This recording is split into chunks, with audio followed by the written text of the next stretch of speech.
네,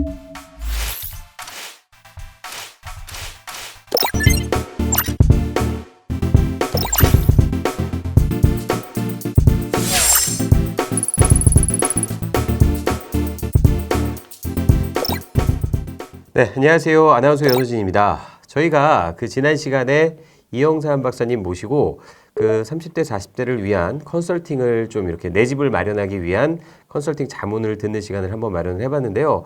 또 다른 사례를 이렇게 또 보내주신 분들이 있어서 저희가 그 사례를 갖고 오늘 또 다른 컨설팅을 한번 받아보고자 우리 이영삼 박사님 모셨습니다. 박사님 안녕하세요. 반갑습니다. 안녕하세요. 이영삼입니다. 네.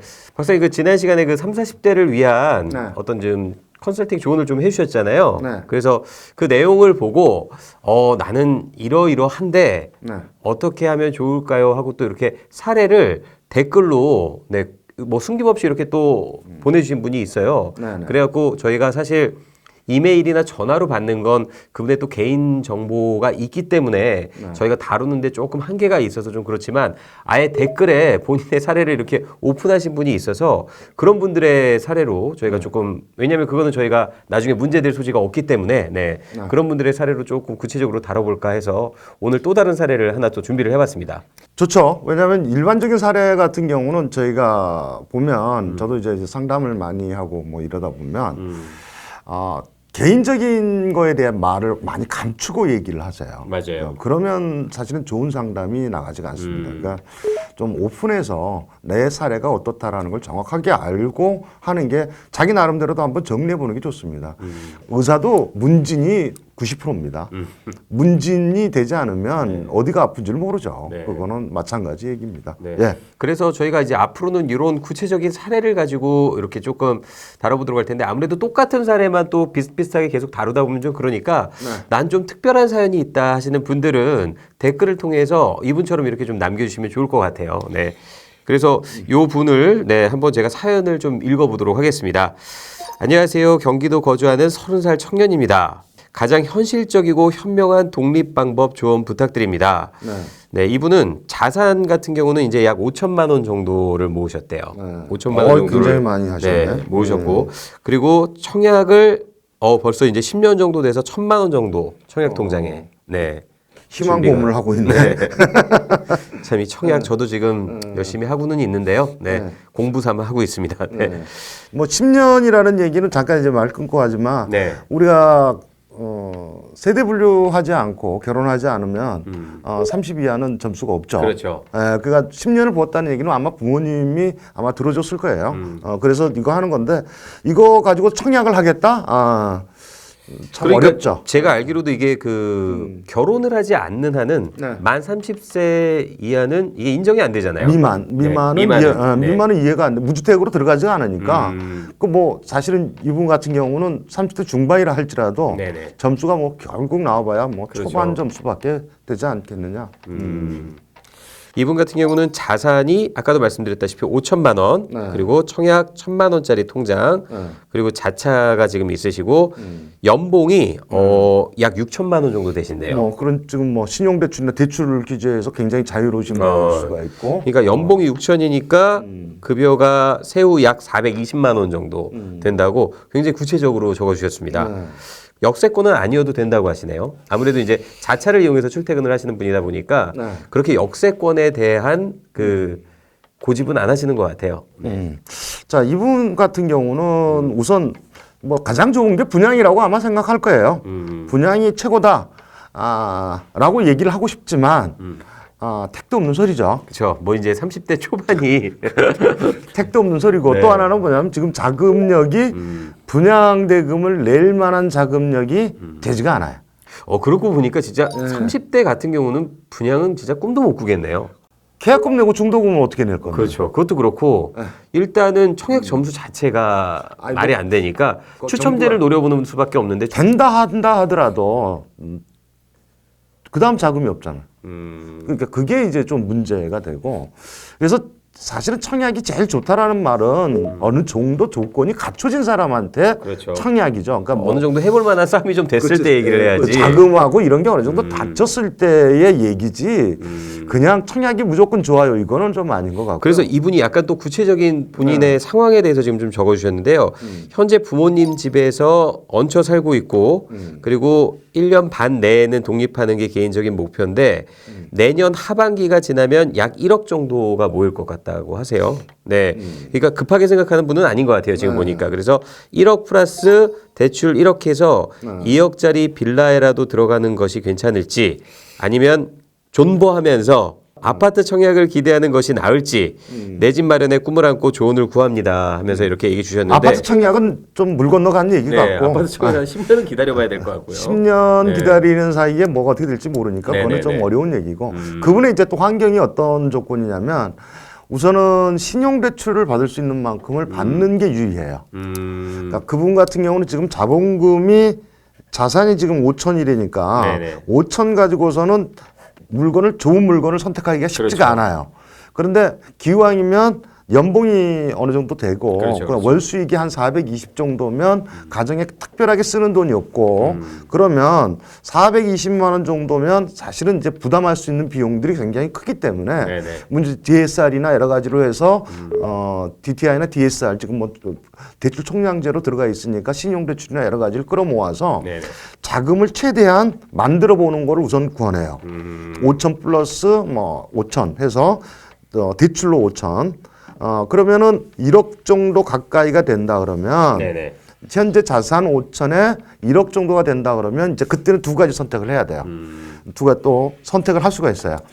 자, 우리가 얘기하면 빌라를 재개발 가능한 빌라를 들어가서 여기서 가능한 빌라하고 네네. 추진 중 빌라하고는 달라요. 자, 우리가 가능한 빌라라고 제가 정의하는 건 어떤 거냐면 네네. 구역 지정만 돼 있는 빌라를 얘기하는 거예요. 구역 지정만 돼 있는 빌라. 구역 지정만 돼 있는 빌라거나 아니면 추진위 자체도 없는 단계를 얘기를 해요. 그러면 이건 시간이 좀 오래 걸리겠네요. 그렇죠. 근데 이런 거는 빌라보다는 그러니까 빌라라는 재개발이죠. 재개발보다는 이런 단계는 재건축으로 가야 돼요. 재건축이 가능한 지역이에요. 가능 지역이에요. 그러니까 무슨 말이냐면 재건축이 가능하다는 얘기는 자, 우선은 제일 먼저 재건축 가능하려면 재건축 연한이 지나가야 되겠죠. 그렇죠. 30년이라는 재건축 연한이 지나가야 되고 또 하나는 용적률이 어느 정도 나와야 돼요. 그러니까 우리가 저밀도, 중저밀도, 고밀도, 초고밀도 뭐 이런 식으로 나눠지는데 저밀도라는 건 100% 미하짜리. 그래서 지금 서울이나 다른데 5층짜리들이 다 저밀도예요. 근데 중저밀도는 150% 내외에 있는 걸 얘기해요. 이제 일반적으로 얘기하면 중저밀도 같은 경우는 우리가 보면 주공이라고 들어가 있는 거, 네네. 주공이라고 들어가 있는 건 거의 대부분이 중저밀도로 돼 있어요. 재건축 가능 지역이라는 거는 30년이 넘고, 네네. 그러니까 30년이 다 됐거나 30년이 넘고 또 용적률이 중저밀도, 그러니까 우리가 150% 내외로 있는 거. 그런 것들이 가능한 거죠. 그러면 이 가능하다는 얘기는 2, 3년 지나면 여기 누군가가 추진위를 만들고 그 안전진단을 통과하기 위한 뭐는 진행될 거예요. 그럼 그때마다 단계마다 가격이 올라가요. 그러니까 제일 많이 가격 상승되는 단계가 재건축 안전진단 통과될 때 한번 가격이 확 뛰어요. 안전진단이 통과돼서 여긴 지금 재정비 촉진지 구역으로 됩니다라는 거 했을 때 가격이 많이 오르고 두 번째 가격이 많이 올랐을 때가 그때 조합 결성됐을 때가 가격이 또 왕창 올라가요. 그러니까 대부분 사람들은 그래서 경기가 좋을 때는 조합 결성 시기에 들어가라고 얘기하는 거예요. 그거 다 끝나가니까. 그래서 우리가 이제 없는 사람들 입장에서는 어떤 게 좋으냐면 재건축 가능 단지에 들어가서 안전진단 통과될 때까지만 있어도 가격이 지금의 1.5배, 2배는 올라가는 게 이유가 없이 올라가요. 그래서 지난 시간에도 말씀하셨던 게 인천 쪽에 있는 재개발 재건축을 한번 좀 알아봐라라고 얘기를. 그래서 재개발 쪽은 대부분 빌라잖아요. 그죠? 빌라 같은 경우는 어떤 단계냐면 추진위가 돼 있는 단계.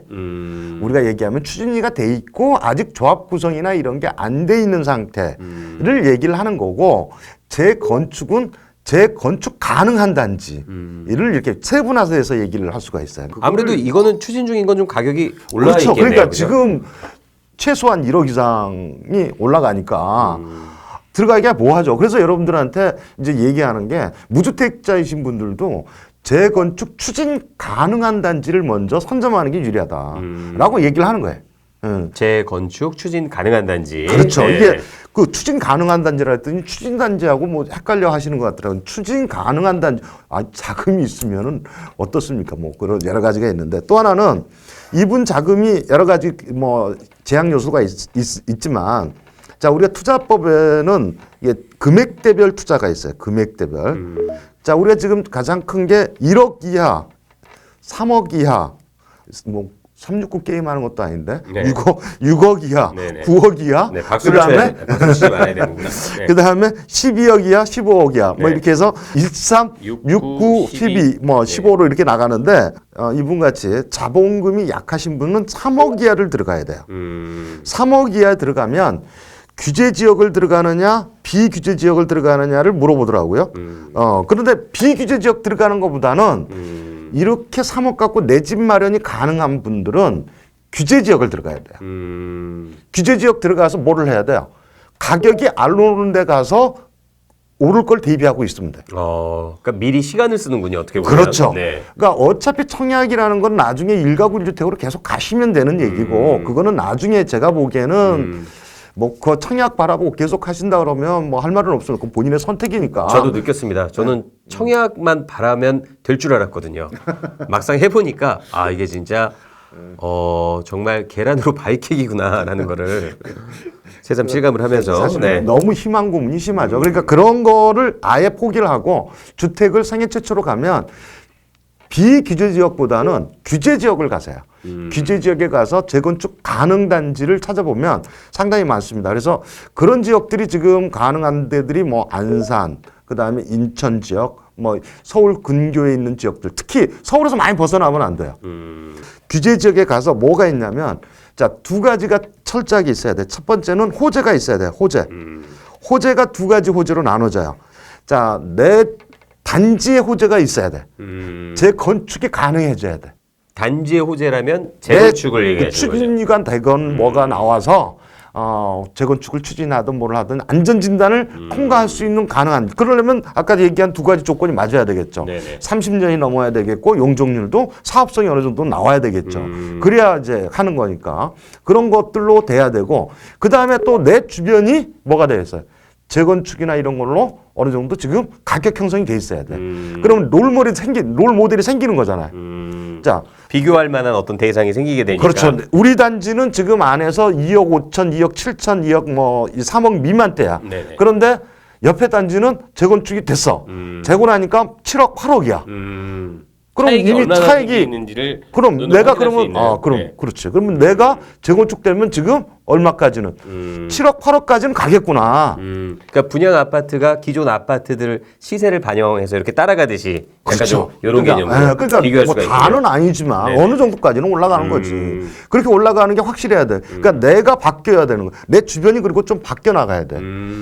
그래야 이 호재가 있는 거고 두 번째 호재는 어떤 거냐면 교통 호재가 있어요. 서울 근접에 있다 보니까 어떤 거예요? 지금 뭐 계속 교통 호재 얘기 나오는데 새로운 서울로 진입할 수 있는 호재, 교통적인 요소가 있어야 돼. 뭐 경전철이라든지 GTX라든지 그렇죠. 뭐 이런 우리가 얘기하면 안산 같은 건 신안산선이라든가 뭐 이런 것들의 호재가 있어요. 김포 같은 경우는 뭐 GTX D 노선이라든가 네네네. 뭐 언제 될지는 모르지. 언제 될지 모르지만 발표만 되면 가격은 올라가는 거니까. 어찌됐든 그런 식의 그 포트폴리오를 짜는 게 좋고. 자, 6억짜리를 들어가기에는 이분은 약해요. 그러니까 6억짜리 들어가기는 약하고. 자금 자체가 지금 말이 안 되는 네네네. 자금이라서 좀 어렵고. 지금 상담하신 분도 연봉이 6천만 원 정도 되면 지금 신용대출이나 이런 게 7, 8천 정도 아니면 뭐 거의 가까이 될 수가 있어요. 그러면 그거를 갖고 지금 1억 정도의 돈을 모을 수 있는 거거든요. 지금 그래서 다시 투자를 하는 거하고 5천 갖고 투자를 하려면 투자할 것이 마땅치가 않아요. 그럼 이분 같은 경우는 지금 현재 그 5천만 원이 있는 상태고 네. 그리고 그 내년 하반기가 지나면 약 1억 정도가 모일 거라고 하는데 그럼 지금 이 5천만 원 갖고라도 뭘 해보는 게 나을까요? 아니면은 내년 하반기가 지나서 약 1억 정도를 모아서 뭘 해보는 게 나을까요? 모으면 가격은 올라가죠. 그렇죠. 아무래도 또 그만큼의 시간이 지금 제가 계속 뭐 얘기한 게 그 하반기에 5천은 또 5천대로 또 투자할 계획을 잡으시고 올 하반기에 있는 거는 나름대로 대출까지 끌어모으셔서 제일 집 사기 지금 좋은 시기가 뭐냐면 내년 아마 3, 4월까지가 아닌가 이런 생각이 들어요. 왜냐하면 이제 내년 6월부터 6월 이제 5월 말까지로 해서 끝나잖아요. 그렇죠. 모든 게 이제 정부 규제나 이런 게 끝나고 그때부터는 이제 강력한. 근데 제가 궁금한 게 나가니까. 지금 다주택자 물량이나 그 법인 매물들이 네. 이미 어느 정도 다 팔고 나갔다 뭐 이런 소문들이 아니에요. 있는데 아직도 많이 남아 있나요? 많이 있죠. 많이 있어요. 그러니까 그 사람들이 간보기 하고 있는 거예요, 지금. 왜냐하면 지금 세 가지 세금이 더 나오게 되는데 종부세율을 올리기 위해서 종부세가 이제 법인 같은 경우는 이제 그동안 6억 공제를 해줬던 걸 공제를 안 해주죠. 네. 거기다가 또 하나는 뭐냐면 양도세율이나 여러 가지를 또 올리고 또 하나는 우리가 공시지가를 올리게 되면 상당히 많은 금액의 이제 종부세를 내야 되는 그런 문제가, 그러니까 수익 대비 세금을 많이 내야 되는 그런 것들이 이제 나오면서 그 사람들이 이제 팔고 나가야 되는, 이제 조정을 해야 되는, 정리를 해야 되는 시기가 되고, 그래서 어차피 이제 좀 똘똘한 한 채나 이런 쪽으로 이제 몰아붙이고 다주택자 같은 거는 그런 분들은 이제 한두 채로 이제 몰아붙여야 돼요. 그런 식으로 가고 나머지 조금 어중이 갖고 있던 물건들은 좀 정리하는 쪽으로 지금 돼야 되는 거 아닌가. 그러니까 물건이 내년 2, 3월까지는 정리해서 많이 나올 거라. 그러면 아직도. 내년 3, 4월까지는 아직 좀 기회가 있다. 그렇죠. 네. 그 사이에 그거가 기회가 되면 그거를 사야 돼요. 그거를. 근데 그거 기회를 마저 놓쳐버리면 내년 6월 되면 이제 버티기로 들어갈 거거든요. 내년 5월 말이면 그럼 이제 다 결정 났다는 얘기야. 결정 났다는 얘기는 어떤 거예요? 나는 그냥 좋은 물건 가지고 있으니까 그냥 갈 거야. 마음의 결정을 하면 물건을 안 내놓죠. 그렇죠. 세금을 내는 한이 있더라도 이건 그렇죠. 갖고 간다. 지금 대부분 매물이 너무 많이 나오고 정리됐다고 얘기하는 건 강남권의 얘기가 그 얘기지, 서울에 있는 애지간한 물건들, 그러니까 우리가 얘기하면 지금 우리가 지금 방송하고 있는 뭐 소액으로 들어갈 수 있는, 죄송한 얘기지만 1, 2억 뭐 2, 3억 갖고 2억 뭐 이하로 들어갈 수 있는 물건들은 많이 나오고 고액 우리가 얘기하면 9억 이상 12억 뭐 이걸 넘어가는 물건들이 지금 연말까지 해서 거의 연말이나 연초까지 정리될 거라고 그래요.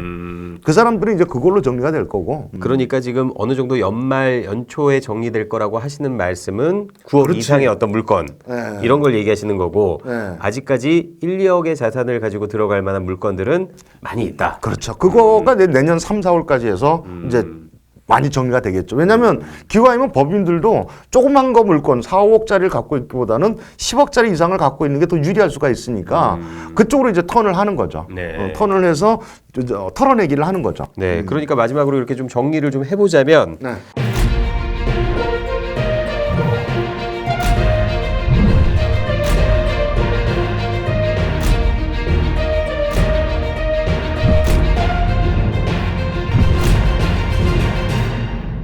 안산이나 인천이나 서울 근교에 공시지가 1억 이하짜리에 단지 내 호재든 교통 호재든 호재가 있는 재건축 추진 가능한 단지를 알아봐라. 그렇죠. 네네.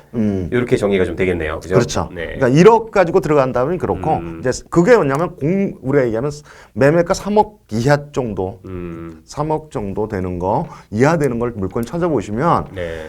상당히 물건이 많이 있습니다. 의외로 생각하시는 것보다 상당히 많이 있어요. 안양 쪽도 있고 뭐 여기 보시면 구축들 상당히 많이 있습니다. 그래서 여러분들이 30년 이상 됐다라는 걸 꼭 이걸 보시면 용적률이라는 말 자체도 몰라서 못 찾아보는데 아무 네이버나 직방이나 아무거나 좀 웹을 깔고서 좀 최소한 내가 찾아볼 줄은 알아야 돼요. 그리고 아까 이분 같은 경우는 청약홈이라는 데를 한국감정원에 들어가서 보시면 자기 청약 점수를 알아볼 수 있는 게 있어요. 네. 알아보시면 청약 뭐 포기하시는데 가입 기간부터 시작해서 30 미만은 네네. 꽝이라는 거. 그래서 아마 포기하기가 상당히 빠르지 않겠느냐. 제가 볼 때는 뭐 10점 이하다. 무조건. 네. 앞으로 없애지는 마시고요. 아, 그럼요. 네. 그리고 청약이 아까 얘기하시는 와중에 청약이 1,000만 원 정도 들어가 있다 그랬는데 청약을 해지하지 마시고요. 청약 통장은 계속 가지고 가지고 가고 뭘 하냐면 청약 통장 내에서 대출을 받으세요. 청약 통장을 1,000만 원 담보로 있으면 네네. 그 청약 통장 내에서 800 정도나 700 정도를 대출해줘요. 내 들어간 돈에 대출을 하기 때문에 상당히 유리합니다. 그걸 갖고 가용으로 쓰셔도 돼요. 그냥 묶어놓지 마시고요. 그러니까 청약 통장은 그대로 가지고 가되 그걸로 대출이 또 가능하다는 말씀입니다. 그렇죠. 네네. 네, 해지하지 마시고. 네네. 그걸 또 청약 그거 점수 안 나온다고 대뜸 해지하시는 분이 계시는데 아니요. 절대 청약은 해지하시면 안 돼요. 청약은 청약대로 가되 집이 다주택자라 할지라도 청약은 절대 해지하시면 안 돼요. 네. 돈이 필요하시면 그 청약 통장 상대로 해서 거기에 대출을 받으시면 돼요. 네, 이영삼 박사님 모시고요. 그 30대, 40대를 위한 조언과 컨설팅을 저희가 계속 해드리고 있는데 무엇보다 여러분들께서 컨설팅을 받기를 원하시는 분은 본인의 사연을 이메일이나 뭐 연락처로 이렇게 해서 좀 상담을 받기보다는 본인의 사연이 공개돼도 상관이 없다 하시는 분들 같은 경우는 구체적으로 사연을 댓글에 남겨주시면 저희가 다양한 사연들 중에서 또 같은 사례들로만 계속해서 받으면은 의미가 없기 때문에 다양한 사례들을 받아보고요. 그 중에서 여러분들께 좀 정말 도움이 필요할 만한 그런 사례가 있으면 그런 사례로 저희가 컨설팅을 이어가 보도록 하겠습니다. 네. 그리고 이제 사례를 올려주실 때요. 분양에 대한 것만 올리지 마시고요. 저희가 지역 분석이라는 건 그 가치, 그러니까 우리가 펀드멘탈이라고도 얘기를 하는 가치에 대한 것도 저희가 미래 가치와 현존 가치에 대한 것도 저희가 같이 아마 얘기를 하게 될 거예요. 그래서 그런 거를 뭐 일가구 1주택인 분들도 괜찮고요. 그다음에 무주택인 분들도 괜찮습니다. 그리고 다주택인데 이걸 어떻게 정리하는 게 좋겠느냐 이런 것도 상당히 좋은 사례가 되지 않겠나 이런 게 듭니다. 네, 다양한 사례로 여러분들과 함께 만들어가는 방송을 지향하도록 하겠습니다. 저희는 다음 시간에 또 다른 사례로 여러분 찾아뵙도록 하겠습니다. 시청해주신 여러분 감사합니다. 감사합니다.